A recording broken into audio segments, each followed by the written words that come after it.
encerrarmos a reunião, possivelmente vão chegar outros pais, o que não impede de vocês continuarem vindo aqui na frente, pegar um lanche, continuar comendo na mesa. Por isso a gente optou em fazer nessa sala onde tem mesas. Professora? Lisiane, você quer dar uma palavra de boas-vindas? Você que é a dona da escola? Não, gente, eu quero até me desculpar, né? Final da última reunião, que foi o dia que a gente teve a apresentação aqui da Filarmônica, eu acabei nem indo lá, né, no momento da reunião, de tanta coisa para ver e tal. Mas assim, dar boas-vindas para vocês, né? Agradecer o fato de vocês estarem aqui, mostrando essa preocupação e esse acompanhamento com o desenvolvimento do filho de vocês, tá? E sempre a escola está sempre aberta, né, professor? Não só nesses momentos para discussão em relação à questão da escola, mas para quem tem aluno aqui também, que a gente está conversando em relação a eles. Tá? Obrigada por vir. Então, na concepção da escola, nós pensamos que ela não deveria ser uma coisa que o aluno vai lá ele tem o professor e pronto. Não deveria ser uma coisa restrita a isso. Deve ser uma coisa assumida por nós do Lions Club, pela escola Maria Mani, pela comunidade escola que nos dá o apoio, mas principalmente pelos pais e pelas mães. Então nós queremos acompanhar, incentivar o desenvolvimento das crianças e também avaliar aquelas coisas que temos que melhorar. Então, sobre isso nós teremos um espaço depois para conversar.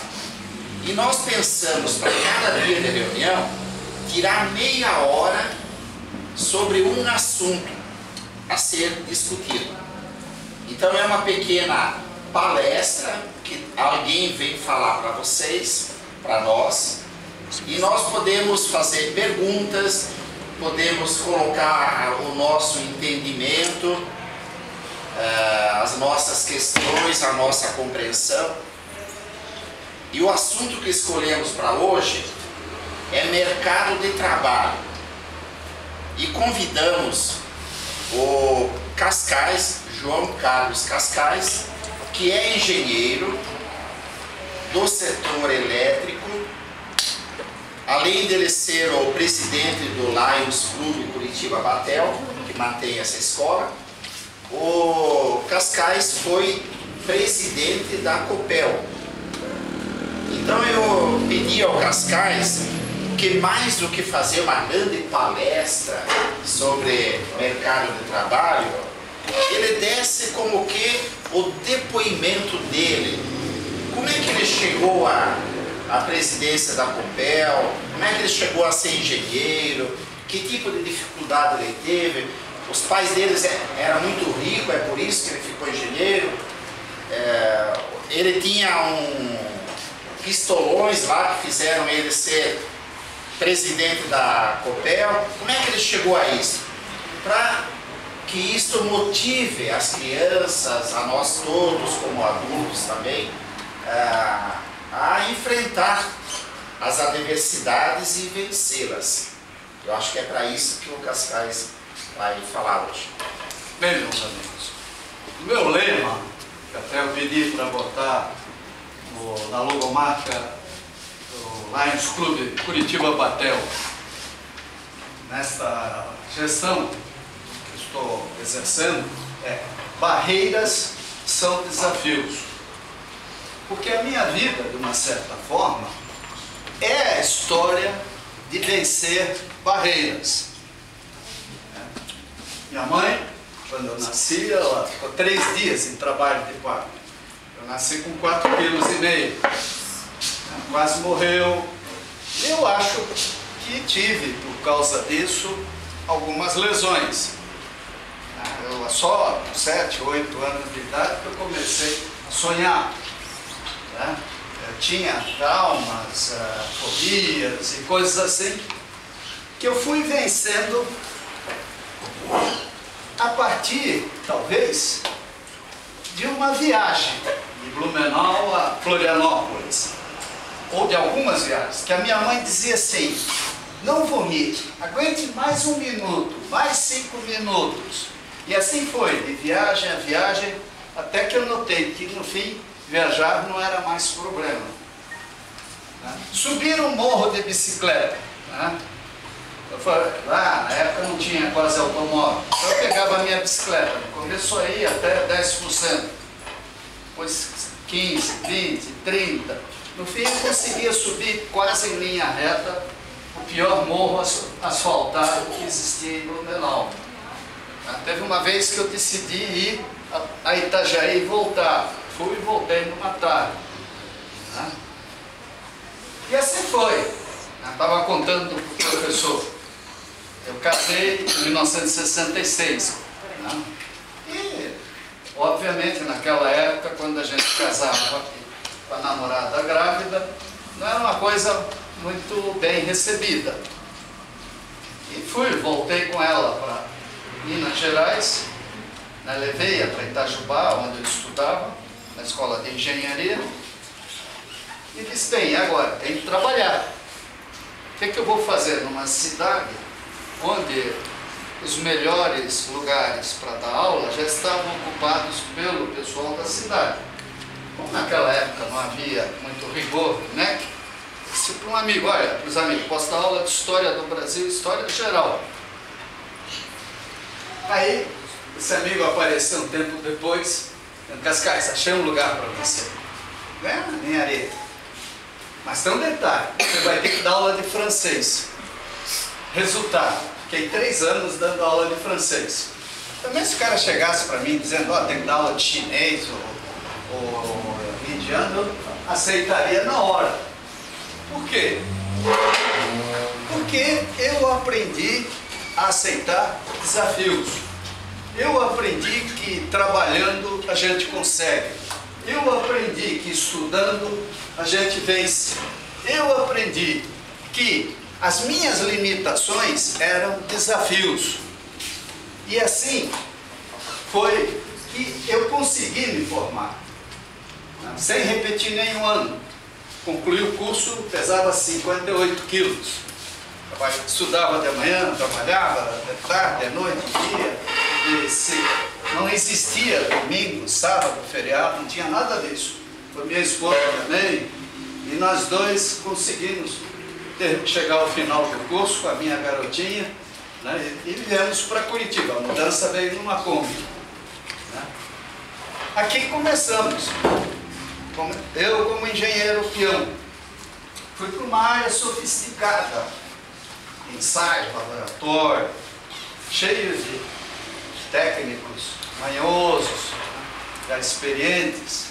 E aí eu fui convivendo com eles, pegando a malícia, aprendendo e usando aquilo que eu aprendi em Itajubá e com meu pai, que era técnico eletricista. Eu me criei em balcão de loja. Eu trabalhava com meu pai 1, 2 ou 3 horas por dia, todo dia. Trabalho para mim não era problema, era ao contrário. Eu queria ajudar o pai, eu queria estar com ele. Meu pai tinha uma capacidade fantástica de conversar, de se comunicar, tanto assim que eu digo até para o professor, às vezes, eu tenho mania de filmar, né? Por quê? Porque agora, com quase 68 anos, meu pai morreu em 1966, ele fumava muito, morreu de câncer, né? Quando ele descobriu já era tarde. Então, eu gostaria demais de ver meu pai falando, ver o rosto dele, ouvir a voz dele, né? Mas naquela época não tinha filmadora, coisa que existe agora, né? Tem filmadora, tem uma série de coisas que dá para a pessoa, vamos dizer assim, conversar à distância. Agora, mercado de trabalho. Puxa. Então, o que ocorre é que na Copel foi uma escola. A Copel, quando eu cheguei à presidência, tinha 10.000 empregados. Eu passei em diversos degraus, inclusive fui diretor da URBS, diretor de planejamento, durante 3 anos, quando o Requião foi prefeito. Fui presidente de uma associação nacional de concessionárias estaduais. Agora, sempre, por que isso? Capacidade, talvez, de superar as minhas limitações. Como eu não era um gênio, eu simplificava. Como eu não tinha boa memória, eu ando até com a carteira de identidade no bolso para não esquecer meu nome, né? Eu aprendi a base, a minha ciência, vamos dizer assim, aquilo que é essencial, né? Para não me perder em detalhe. Foco, atenção, preocupação em desenvolver aquela atividade da melhor maneira possível. E uma coisa que eu acho sagrada: honestidade intelectual. Quer dizer, não adianta, se eu não acredito numa coisa, se eu discordo de uma proposta, de alguma coisa, não contem comigo. Eu faço questão absoluta de entender e ver a lógica, e foi assim que eu fui aprendendo, fui evoluindo. Por quê? Porque agora, como sempre, o que a gente espera de qualquer profissional é que ele faça o melhor de si. E ele só vai ser um bom profissional se ele agir com honestidade, com vontade de trabalhar, com disposição, com disciplina. Nós, mais velhos, vivemos muitas crises no Brasil. E agora, a gente ouve todo mundo dizer: porque falta estrada, falta ponte, falta aeroporto, não tem escola, não tem isso. Ou seja, os nossos filhos e netos têm tudo para fazer. O Brasil é deles. Eles vão ter 1000 oportunidades de trabalho. O Brasil, daqui para frente, vai ser um maná, vai ser um território onde só vai ficar desempregado quem não quiser trabalhar. Alguém pode dizer: o salário é pequeno. Quando a gente começa, sempre é pequeno. Ninguém vai querer começar por cima. Não, vou começar, mas só sempre se for presidente. Gente, o que é isso? Não é assim, né? A gente começa... Eu, na Copel, cheguei a viajar em cima de equipamento, saía de casa, voltava 3 semanas depois, 2 semanas, na época não tinha telefone, não tinha nada, era estrada de terra, a gente se perdia no meio da floresta, né? Mas era assim, tinha que ser assim. 3 anos depois de Copel, a Copel me mandou fazer pós-graduação e defendi minha dissertação. Nem sabia para quê, mas não, deve valer alguma coisa algum dia. E valeu, porque eu fui professor na Federal, no Cefet, na Tuiuti, só que o salário era tão, comparado com o da Copel, era baixo, e acabava, depois de um tempo, parando de lecionar para me dedicar à empresa pela qual eu vivia viajando. Eu viajei durante os 27 anos de Copel e até um ano atrás, 2 anos, na época, como consultor, eu trabalhei para outras empresas. Até que um dia o coração todo começou a dizer: chega, né? E parei, tive que parar. Mas o Brasil, como eu queria dizer para vocês, é o Brasil dessa juventude. Dela. E você?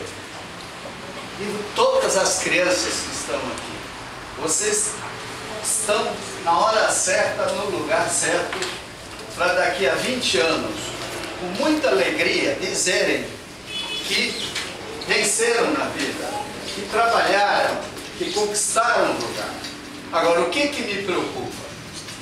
A televisão, principalmente, ela dá uma imagem, vamos dizer assim, irreal da vida.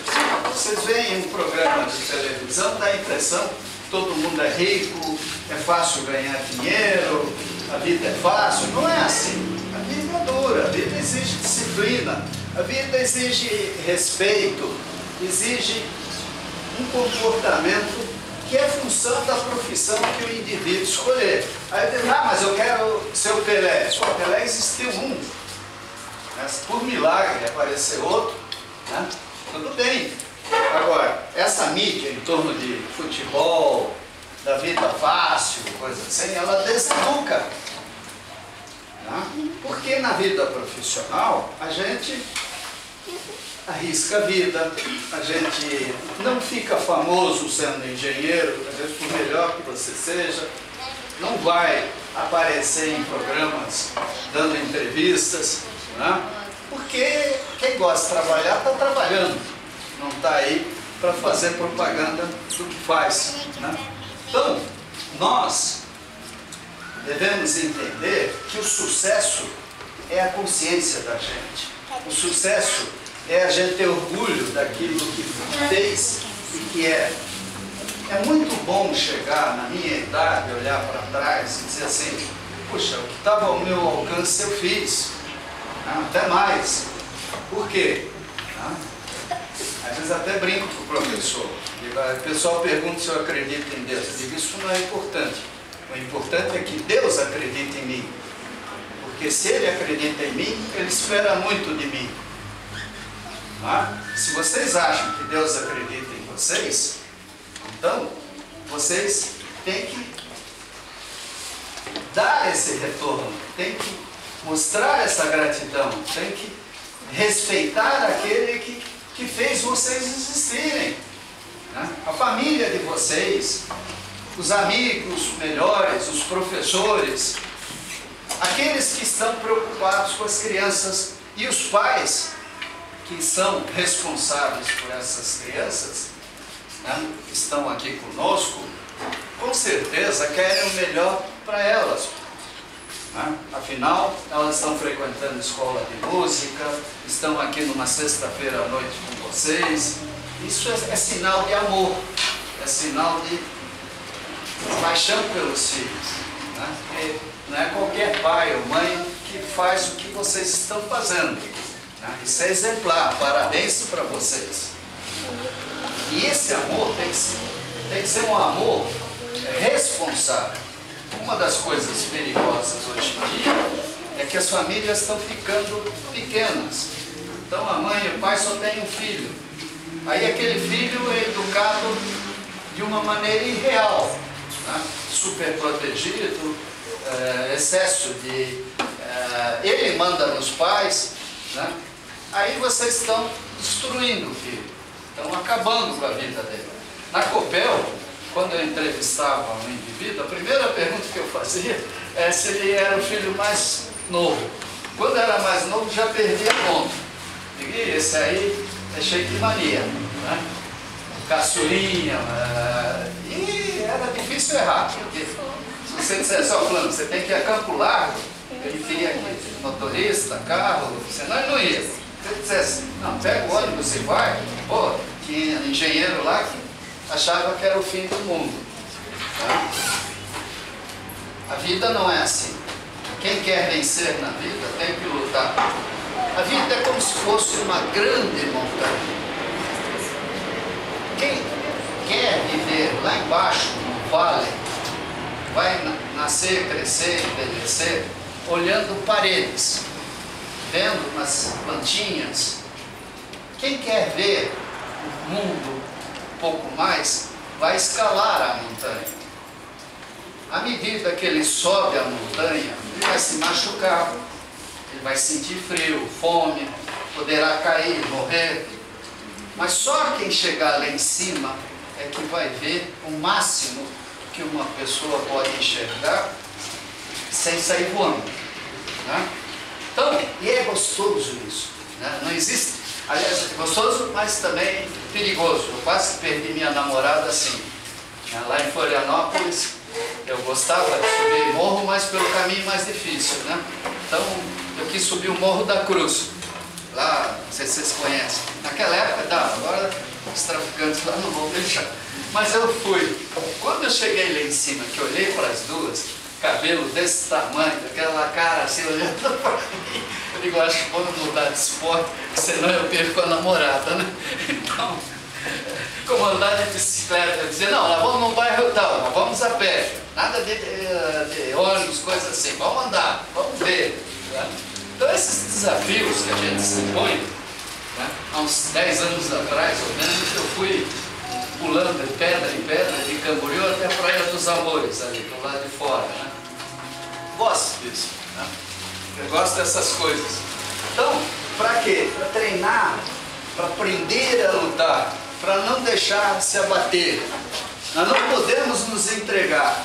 Até o último minuto de vida, ela poderá ser prazerosa, ela poderá ser boa. Quer dizer, eu vou morrer daqui 1 minuto. Tudo bem, daí? O que eu posso fazer para me sentir feliz, para ter a consciência tranquila, viver melhor, né?